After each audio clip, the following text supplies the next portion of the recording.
One of my favorite podcasts to review in this space that's related to this topic was the Bad Faith podcast, which is hosted by Brianna Joy Gray. And what I like about her is I think we're roughly about the same age, and she went off to, I think, Harvard Law School. She rightly noticed that, those in the new media space were getting critiqued for thinking you could, like your way to like social justice. Rather than sort of dismiss that critique, which she does in her podcast, I think is very fascinating. She brings on these folks who do organize, like Chris Hedges and folks like that. She interrogates them pretty heavily for like 3 hours to basically teach the audience, like, well, what does organizing mean? How does it happen? Like, what steps do you take?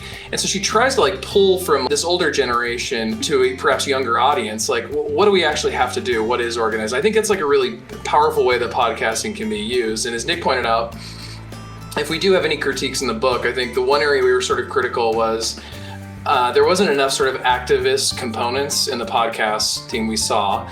That may change over time, but that was one of the kind of the weaker areas we noticed. You've been listening to The Endless Coffee Cup. If you enjoyed this episode, share it with somebody else. And of course, please take just a moment and rate or review us at your favorite podcast service.